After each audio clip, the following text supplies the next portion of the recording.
Thank you. Thank you very much. I have a very difficult task ahead of me, but I think I'm up for the task. I have to talk to you about the problems of drinking milk. You know, milk, pure white as the fallen snow. You know, milk as warm as mother's touch.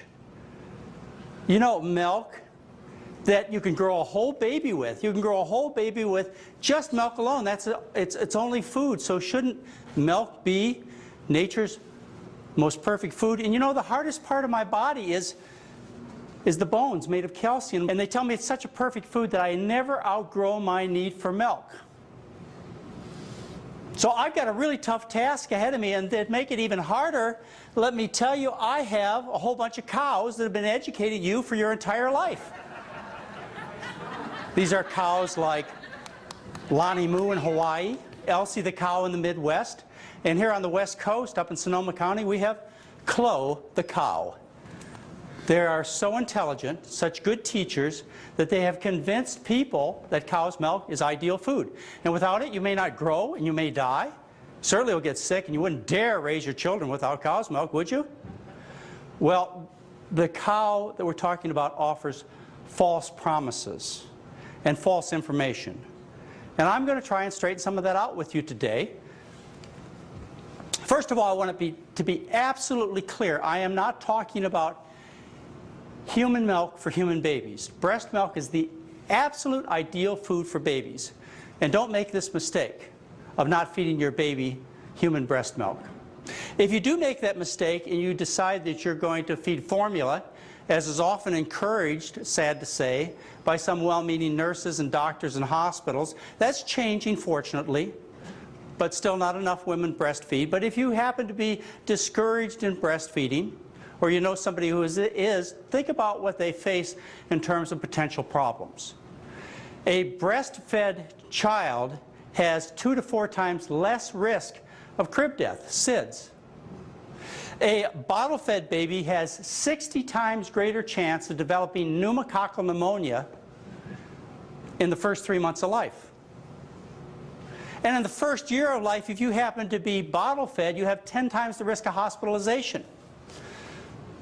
A reduced IQ is the consequence of a child deprived of human mother's milk. Now, I was breastfed for 3 weeks. I often tell my mother, if she'd have breastfed me longer, I'd have had Larry King's job.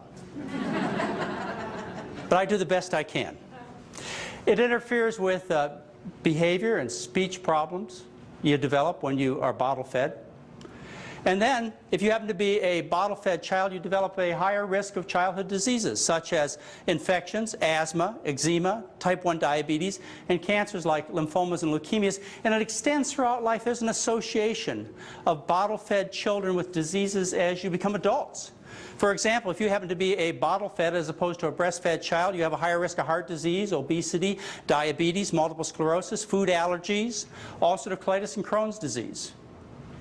So it's imperative that you get the message to those you love that the only ideal food there is for a little baby is human breast milk. And they should make all efforts to make sure that child gets human breast milk. Now, when I talk to you about dairy products, I also want to tell you that I'm talking about all kinds of dairy products. Some of you are pretty well versed in the fact that whole milk is not good for you because of all the fat, and you think skim milk is health food. No, I'm talking about all dairy products. I'm talking about whole milk, I'm talking about skim milk, I'm talking about kefir, I'm talking about buttermilk, I'm talking about cheese, whey. Basically all the dairy products. Now they vary depending upon how much fat is in there and how much protein is in there, but really I'm condemning all of them when I discuss with you the facts associated with dairy products. Now, you know some of the things that I'm talking about. You've heard, for example, that eating dairy products, particularly high-fat dairy products, which is the way they come, by the way, don't they? That's how they come out of the cow, high-fat. You've heard that high-fat dairy products will give you heart attacks. That's no surprise. In East Finland, the highest consumer of dairy in the world, back about 20 years ago, they had the highest death rate from heart disease. Now in Finland, they've changed their diet and decreased the intake of dairy products and drastically reduced that country's incidence of heart disease. But you've heard about high-fat dairy products, saturated fat in them, and heart disease. That's no surprise. You probably heard that dairy causes food allergies, the #1 cause of food allergies. You may have gotten the idea, it's not a far stretch, that eating all that fat and all those calories will cause you to become obese. You've heard about these things, and maybe you've even heard that eating all that fat might give you a higher chance of getting cancer of the breast, prostate. So you know there's a problem here, don't you? But you also know that you have to consume dairy products because you must get your calcium.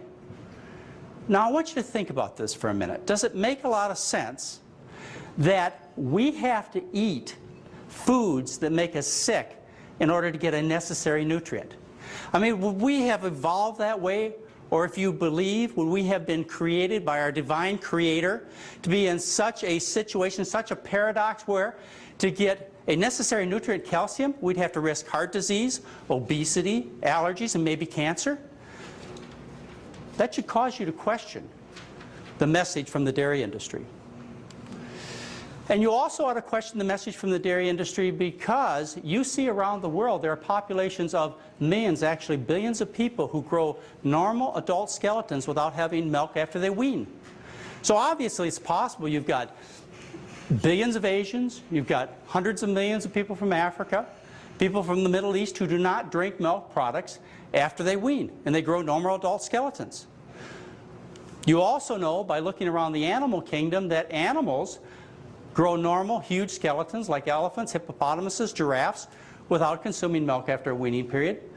So it must be possible. But the dairy industry is out there to convince you otherwise. And they have a marketing plan. The dairy industry has the dairy checkoff, a unified marketing plan, and they have $50 billion of income to help support this plan.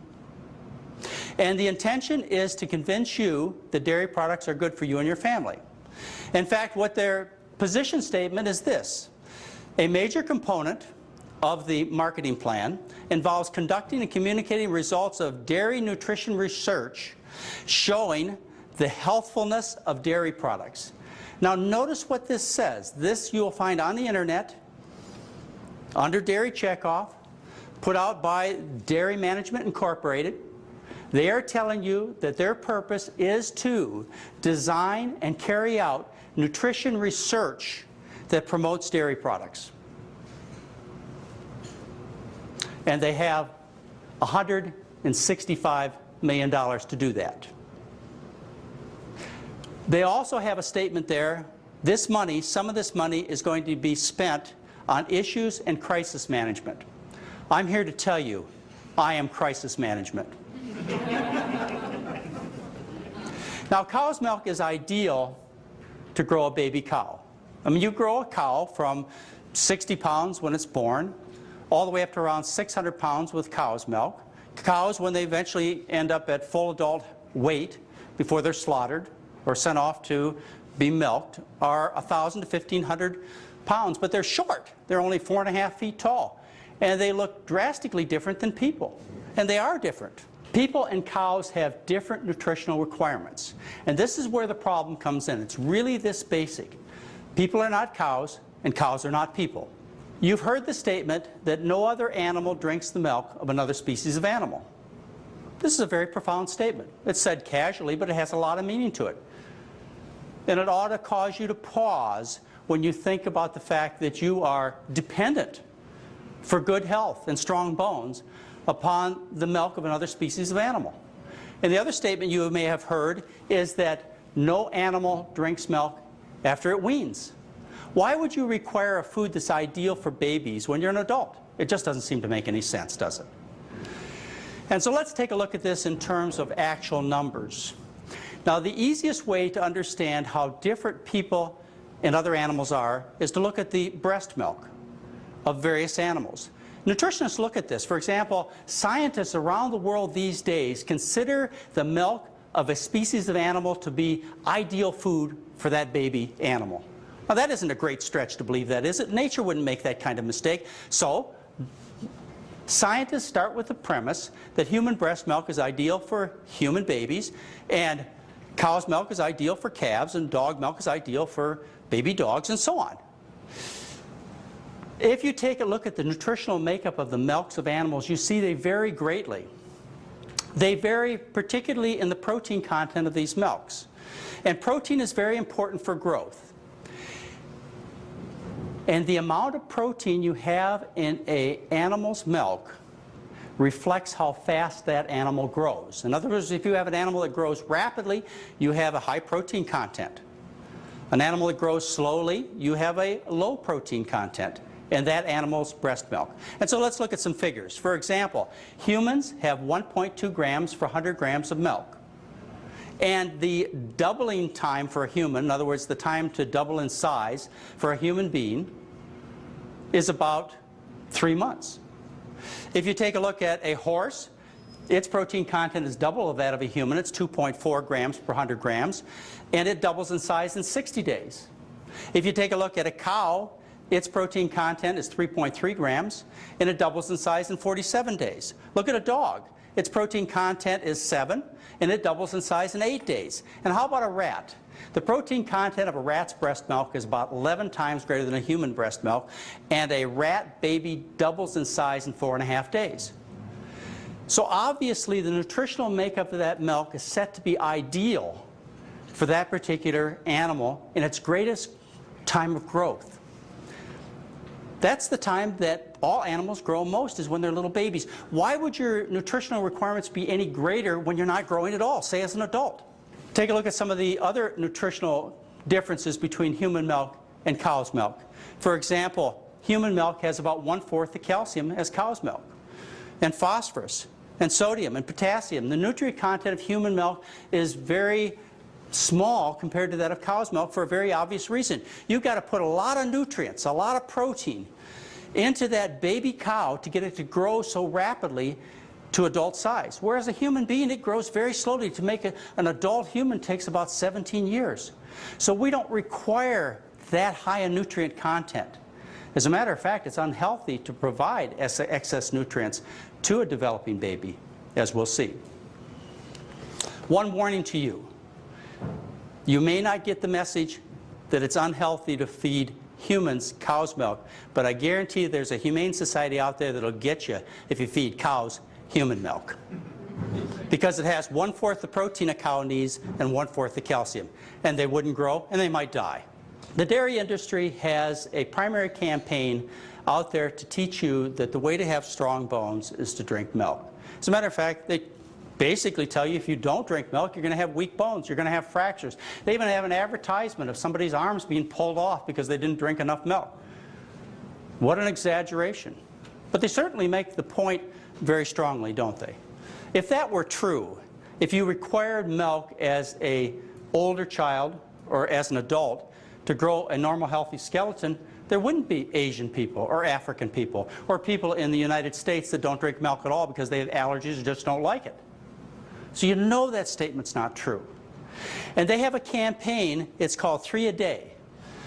It's a takeoff from the 5 a Day fruit and vegetable campaign from the US government. It's 3 a day. You're supposed to drink or eat 3 dairy products a day to maintain good bone health. And I want you to notice they don't just recommend low-fat dairy products. As a matter of fact, they recommend cheese and milk and maybe ice cream or yogurt. They recommend basically anything in the dairy line of products. And the intention, of course, is to sell you dairy products. The belief out there has been, up until recently, and it's changed, and I'll show you how it's changed, it's been this, is you need to consume dairy products because dairy products are a concentrated source of calcium, because it's necessary to have all that calcium to grow a cow. You know that now. It's a concentrated source of calcium, so what happens is this. At least I imagine this is what you have to believe, is that when you drink dairy products or maybe take calcium pills, what happens is you put a whole bunch of it in your mouth and it goes down your esophagus, into your stomach, and then into your intestine. If you shove it down fast enough and furious enough, it builds up in your intestine, it shoves itself through the intestinal wall into the bloodstream, and then you build up that concentration and it pushes through the bloodstream and gets shoved right into the bones. Can you believe that? But that's the way you probably think, and I believe, actually, maybe some scientists think. Fortunately, that's not true. If that's the way that our gut acted, we'd be dead. If our gut was a passive sieve, and as a result, those calcium molecules could go through the gut wall into the bloodstream without any control. You know how what a sieve is. It's something you can drain food with, and water goes right on through just like holes, and nothing stops it and nothing controls it. If our gut was like a passive sieve and calcium got in there based upon how much we ate, what would happen is we'd develop soft tissue calcification and we would die. Our hearts would become calcified, our kidneys, our muscles, and we would die. Fortunately, our gut wall is very intelligent. And when it sees us do silly things like take handfuls of calcium pills or drink gallons of milk or eat a whole bunch of cheese, what it does is it blocks that calcium out and leaves it in the bowel so we don't hurt ourselves. Now that gut wall is so intelligent that when we eat a lower calcium diet, and I say lower because there's no such thing as a too low calcium diet. Why can I say there's no such thing as a too low calcium diet? Because there has never been a case of dietary calcium deficiency ever reported in the world literature. In other words, no one has ever eaten a diet that was so low in calcium that they didn't have enough and as a result developed a disease. And I know you're thinking, I must have missed something. I'm missing osteoporosis here. But we'll continue this story and you'll see that I'm not missing that. So what happens when you eat a lower calcium diet, like the Japanese, Chinese, people from Africa do, without dairy products, without taking calcium supplements, is what happens is the gut wall reaches out, grabs that calcium that's in the food, pulls it in, and always meets our needs. Let's take a look at the calcium recommendations worldwide.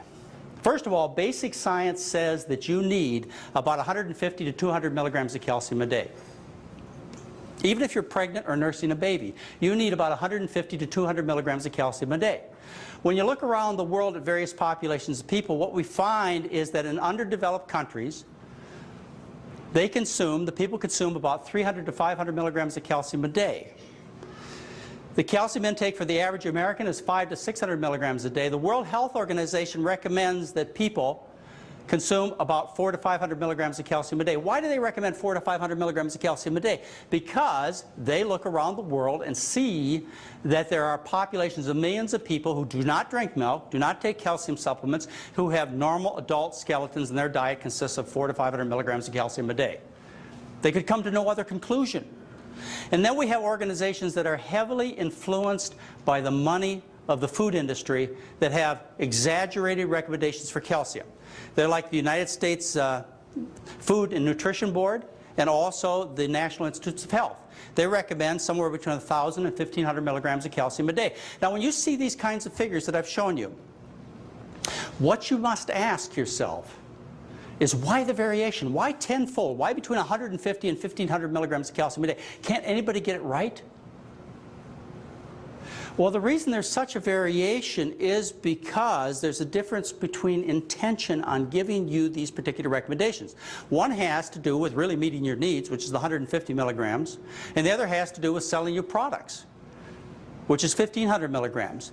And the reason there's such variation is because it really doesn't matter how much calcium you consume as far as your bone strength is concerned. And that's what the truth is. It depends upon another factor. One of the basic questions that should be asked, and you should ask it as a consumer, you should ask it as somebody who's worried about yourself or a loved one getting osteoporosis, you should ask, what does the scientific research show in terms of consuming dairy products and bone health?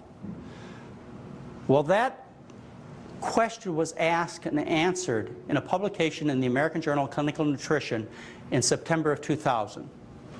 A couple of researchers decided they would review the literature, so they got all the studies that had been published in the scientific literature on cow's milk products, and bone health. And they found 57 studies.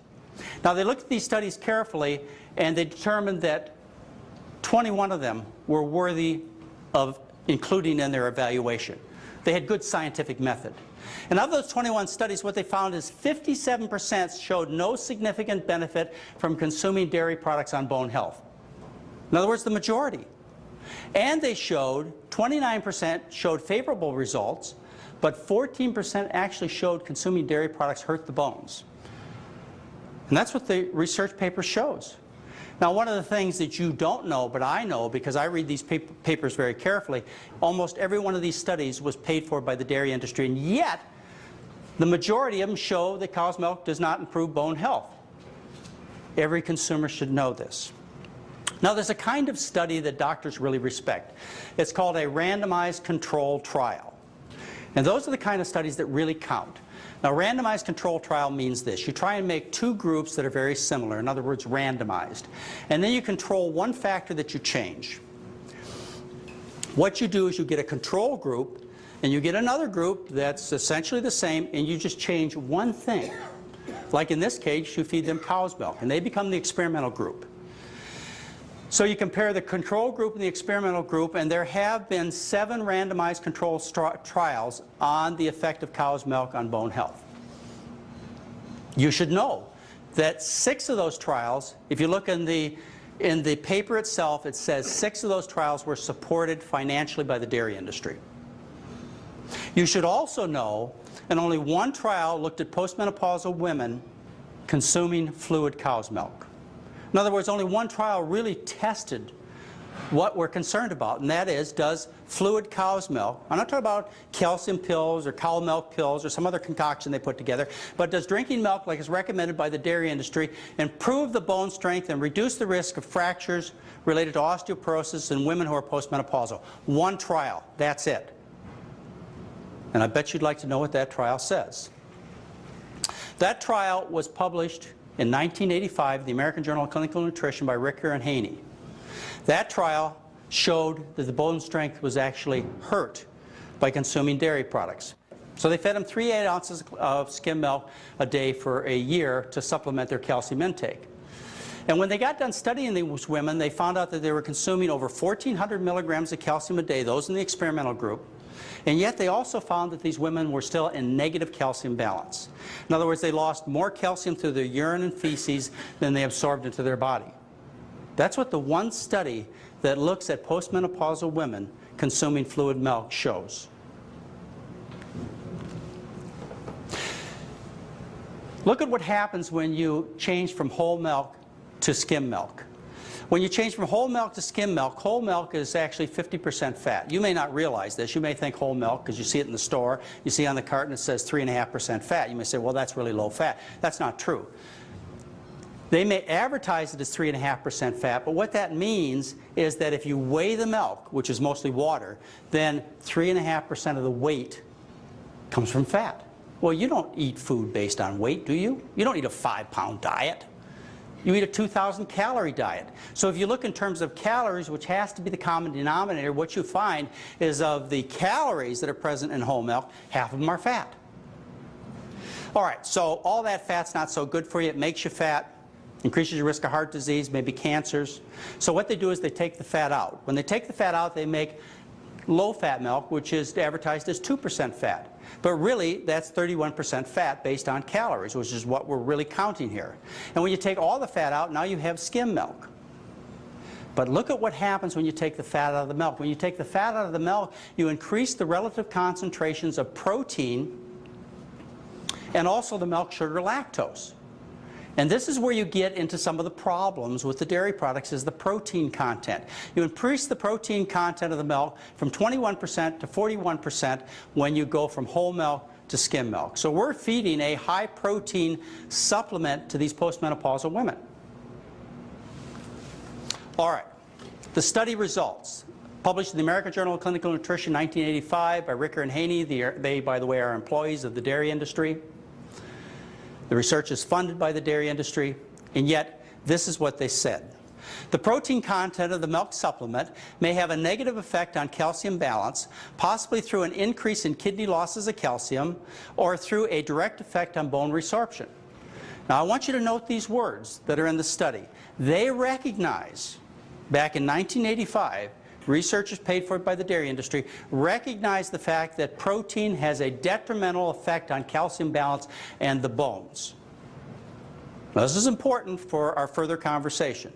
And they go on and they say this may have been due to an average 30% increase in protein intake during the milk supplementation. You see, when you add that skim milk, which has a high protein content, you increase the amount of protein in the overall diet. which negatively impact the bones, which actually was shown in their research. Now you may ask yourself, that study was done in 1985. Why don't they repeat the study? Well, would you? Let me explain to you how you get osteoporosis. Osteoporosis is due to the high protein, high acid content of the foods that we eat. What happens when we consume the American diet is we're consuming foods that are loaded with acid. Now you can determine that by taking foods, you can grind them up and you can measure the pH and see how much acid is in the food. We've talked about the fact that animal products have a high content of sulfur-containing amino acids, and those sulfur-containing amino acids break down to sulfuric acid, which essentially results in a large acid load that is taken into the body 3, 4, and more times a day.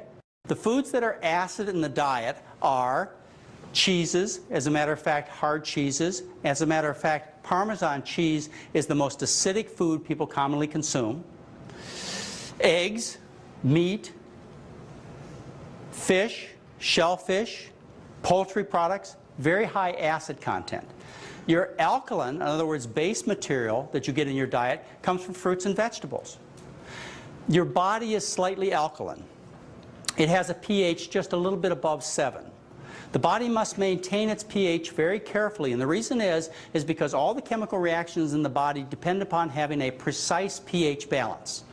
And so if the pH balance gets out of whack, the body just works very, very poorly. So the body takes every effort to guard that acid-base balance and make it absolutely precise. So what we do is we sit down to the dinner table, we consume all this acid food, the body has to neutralize the acid. So how does it do that? Well, the primary buffering system of the body is the bones. Every scientist, every doctor, every medical student knows this. And so the bones dissolve, it releases bicarbonates and other alkaline material, and this alkaline material goes to buffer the acids. The consequence is, with this dissolved bone and other changes that take place when you eat this high animal protein, high acid diet, what happens next is all this bone material goes to the kidneys, and it's lost through the kidneys into the toilet. Now sometimes this bone material, it solidifies in the kidney system and it causes little rock-hard bones that are known as kidney stones. We even have the mechanisms worked out as to how this occurs. We know about how that acid prevents the reabsorption of calcium in the kidneys. We know how that protein increases the filtration rate of the kidneys and causes the kidneys to lose more calcium. We know how sulfur-containing amino acids like methionine paralyze the kidney tubules so they can't reabsorb the calcium. We know all these things. This is research that's been worked out for 20 or 30 years. Now, if what I tell you is true, we should see that in the scientific research. If you look around the world, you see something that is very interesting and undeniable. When you look around the world and you compare hip fracture rate, and hip fractures, by the way, are the most serious thing that can happen to people when it comes to osteoporosis. You can die from a hip fracture. When researchers look around the world and see where hip fractures are common and then compare that with things that people do, for example, what they eat, what they find is a direct straight line correlation between animal protein consumption and hip fracture rate. Countries where people consume very low amounts of animal proteins, for example in rural Africa or in Asian countries, they have a very low incidence of hip fractures. And by the way, in these countries, the women will often have 10 babies and nurse each baby on average of 10 months, so they have tremendous calcium drains from their body, and yet their bones remain as strong in their 70s and 80s as they were in their 20s. As you increase the animal protein intake, you go to countries like the United States, New Zealand, Finland, Sweden, what you find is an increase in rate of hip fracture, a direct correlation. Now let's take and compare something else in the diet, and that's the calcium content of the diet and the calcium intake in various populations of people. What we find is as people increase their calcium intake in their diet worldwide, they also see a corresponding increase in risk of hip fractures. In other words, countries where people consume the least calcium, the population has the least hip fractures. Now, doesn't that strike you as interesting? Doesn't that at least say to you that consuming calcium has little or nothing to do with the strength of the bones? It certainly does to me. So the research has come to the point where well-read scientists and hopefully well-read consumers know that this idea that calcium is the problem is completely unsupported. It's not a lack of calcium that's the problem. As a matter of fact, as you read the literature and you look at the literature that I just showed you, it should be clear that the problem really is a problem of too much protein and too much animal protein. Well, the dairy industry has $165 million to do research of their own and to counteract this kind of information. And so they have done well, but it really surprised me to hear that their new approach was that the problem was not too much protein, but too little protein. Believe it or not. And so they have put a lot of money into proving that protein is really good for the bones and not bad for the bones, as the bulk of the scientific research shows. Let me explain to you how they do this. How do you show that protein is actually good for bones as opposed to bad for bones? Well, the first thing they do is they design experiments where they look at populations of people where these people also eat a lot of vegetable foods. Lots of fruits and lots of vegetables, which are very alkaline. And once you neutralize the acid from eating all these vegetable foods, then the effect of protein does seem to build the bones. So maybe the dairy industry is right. Maybe the meat and the pork industry are right. Maybe protein really is good for the bones. When you set up the experiment that way, they also take it to the laboratory. And what they do is this. They take populations of people in a laboratory setting and they give them antacids, like Citracal.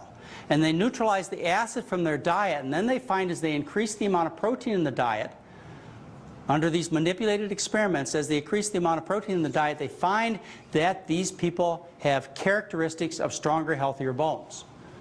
Seems like the dairy industry's finally got their mechanism. They can finally prove to us that dairy products are good for the bones. They finally worked it out so scientists like myself and other researchers can really understand that dairy products are good, since the calcium theory is just complete nonsense. Well, let me carry this a little bit further. What they discovered is that in dairy, in particular dairy, but also all high animal protein foods, is a growth hormone called insulin-like growth factor 1. Insulin-like means, if you look at it chemically, it looks like insulin, and it's a powerful growth stimulant. And so what they have decided is that what happens is when you feed higher protein diets, and this is what the pork and the beef industry are thinking, you feed higher protein diets, then we make more insulin-like growth factor 1, which promotes the growth of the bones. So they're getting their theory all intact. Everything seems to be working out well there. And they've even proved it in terms of various studies. Particularly when it comes to dairy products. They've done one study on adolescent girls, and they've done one study on postmenopausal women, and they've actually measured the amount of insulin-like growth factor 1 in the blood. And what they have found is that when you feed dairy products, you increase the amount of insulin-like growth factor 1 by about 10% in these women and young girls. And they just did a study on young boys. They actually tried to find out whether it was the protein or whether it was the dairy products that was really raising this hormone level.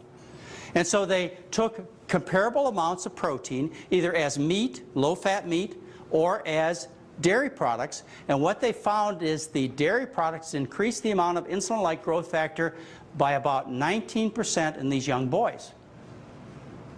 So finally, the dairy industry is vindicated. They have explained the mechanism as to how eating dairy products cause you to have stronger bones. Now, of course, it's very important that you neutralize the acid first, either by taking antacids or by eating a lot of fruits and vegetables for this to have any overall effect. So what counter do I possibly have to this? Well, the counter is in the overall problems that people are going to develop who buy into this message. And that is that insulin-like growth factor 1 is a growth stimulant. Yeah, it probably grows bones and grows bodies and grows lots of things. And one of the things it grows is cancer.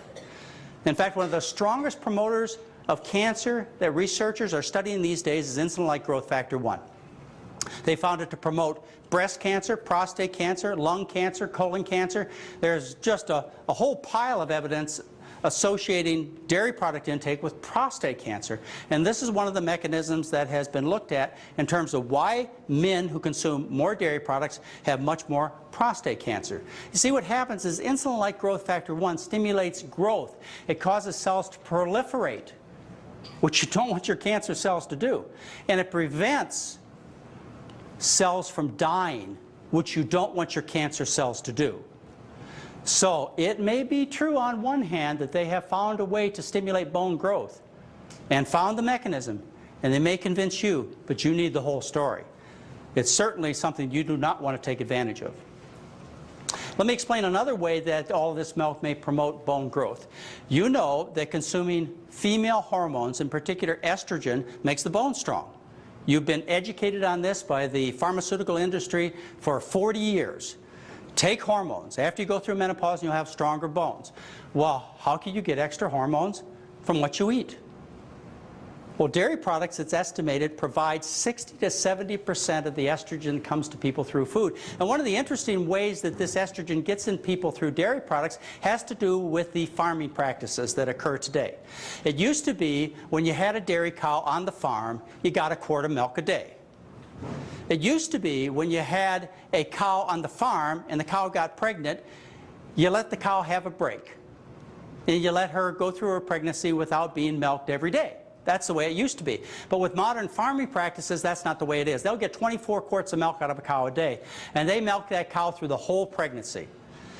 During pregnancy, the female, the cow, produces estrogens. And you can see this in the milk that you get at various stages of pregnancy from that cow. For example, in a non-pregnant cow, you have 15 picograms per milliliter of estrogen. During the first half of pregnancy, it is increased by tenfold. You have 151 picograms. But during the last days of pregnancy, it's 1,000 picograms per milliliter. Yes, you may be promoting bone growth by getting estrogens from cow's milk, but do you think that's good for you? You know what else you promote with all that estrogen, don't you? Breast cancer, uterine cancer, just to name a few problems. The latest effort, and this is even more surprising, the latest effort of the dairy industry is to try and teach you that consuming dairy products is the best way to lose weight. Don't you think there's a problem here? Don't you think there's a disconnect? It just shows you how far the dairy industry will go and how much false information you can spread if you've got enough money. They have advertisements that appear in your magazines that tell you that you should look to your refrigerator to solve your weight problems.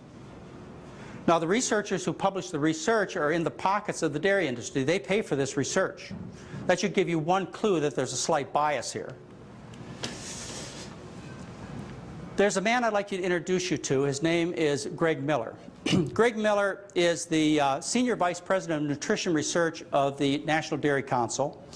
He works for the Dairy Management Incorporated, which is the organization that is involved in marketing all of these dairy products, spending the $166 million a year to promote dairy products and nutrition research.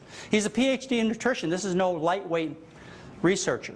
And I've known him for over 10 years, Greg Miller, Dr. Greg Miller. First time I met him was on a television show back about 1993. Now, Dr. Greg Miller, he says some interesting things. We'll talk about him a little later, too, so keep him in mind. One of the things that Dr. Miller says on the internet, he says independent research confirming dairy's role in weight reduction is mounting. He tells us this helps to position dairy foods as part of the solution to America's growing obesity epidemic, Greg Miller says. And he tells us informing the public about dairy's role in the fight against obesity. Really, this is the bottom line. Dairy's role in the fight against obesity will help increase consumption of milk, cheese, yogurt, among other dairy products. Notice they don't just say consuming low-fat milk would be good for weight loss. They mention all the dairy products Dr. Greg Miller does. What is the purpose of cow's milk? The purpose of cow's milk is to grow a cow from 60 pounds to 600 pounds. How all of a sudden did cow's milk become the new anti-obesity drug? The miracle weight loss product of the 21st century. I just cannot understand it. How could you take such a leap in understanding and common sense? Well, if you've got $166 million, you can do anything, I guess. Let's take a look at some of the research that has been published and funded. The publication has been funded by the dairy industry. They tell us in one of the review articles that there have been studies done comparing the effect of weight loss and calcium consumption. And these are some of the statements that are made. One of the 17 randomized studies found weight loss in people taking calcium pills. That means 16 out of 17 studies that have been done, and this was published in the year 2003. 16 out of 17 studies taking calcium pills do not show weight loss, but one does. Now the idea is this: when you consume calcium, what it does is it grabs a hold of fat in the food and prevents the fat from making you fat. But the actual research says it doesn't work. They continue in this very same paper. They continue and say 9 randomized studies where fluid milk was added, 2 showed significant weight gain, and none showed significant weight loss. This is a review paper of the studies on the effect of dairy products on weight control. And yet you see advertisements that show exactly the opposite. You ought to be surprised. In fact, you ought to be angry. Here's one of the studies, sponsored by the International Dairy Foods Association. You might suspect a bias, but look at the results. 204 healthy men and women increased skim and 1% milk by 3 cups a day for 12 weeks. And what happens is they gained 1.32 pounds. Now, they didn't feed them cheese and ice cream and whole milk and the other products that are advertised to you directly as a consumer to consume because that's your new solution for weight loss. No, they fed them skim milk or low-fat milk, and they gained weight. Can you imagine what happened as they fed them what they're advertising in the advertisements today? Can you imagine what would happen to people? Well, the Dairy Management Incorporated, the ones that are involved in all this aggressive marketing, they had a symposium, April 24th, 2002 in New Orleans, on dairy product components and weight regulation. One of the employees of the dairy industry, Susan Barr, PhD, dietitian, what she says in her concluding statement is, in conclusion, the data available from randomized trials of dairy products or calcium supplementation provide little support for an effect in reducing body weight or fatness. The dairy industry knows they are lying.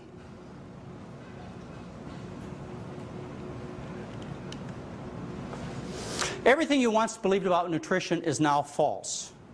There are no limits to where the dairy industry will not go in terms of spreading misinformation.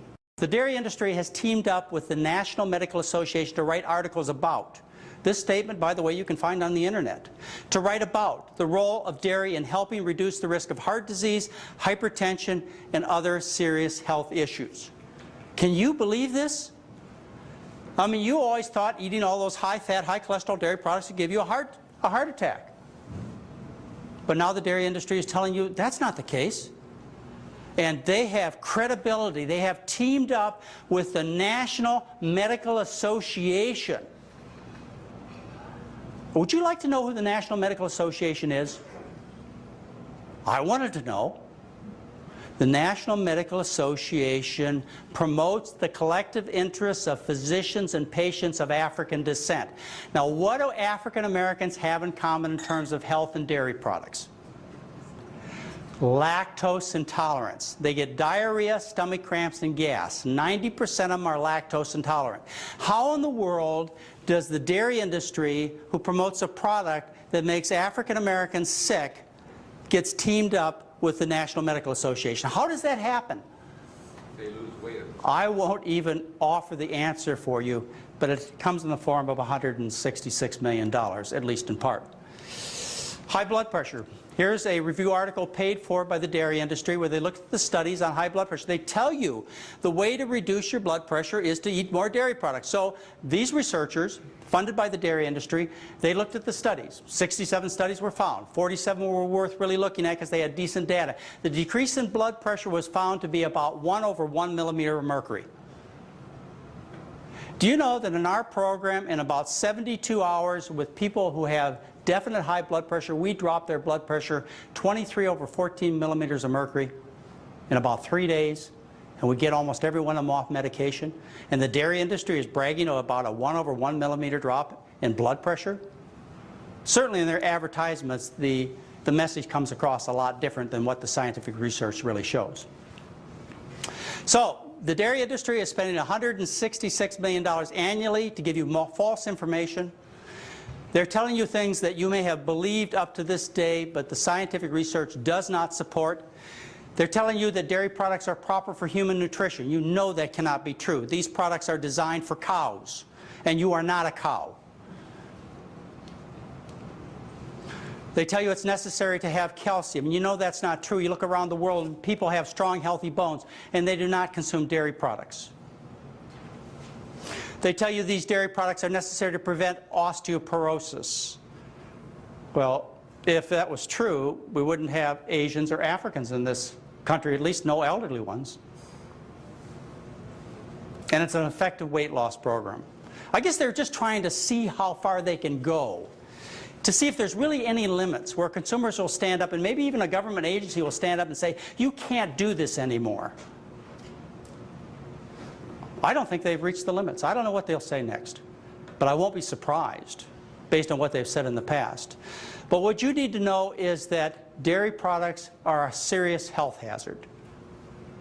Dairy products are not necessary for good health. But I really haven't completed my message to you. All I hope I have done is convince you of the fact that dairy products are not necessary for your personal health. These are not necessary foods to have strong, healthy bodies. Hopefully I've gone that far with you. What I'd like to do is I'd like to carry on this conversation, and I'd like to tell you the real downside of consuming dairy products. You need to know what the real impact is in terms of your health. And I'm going to tell you that in just a moment. Thank you.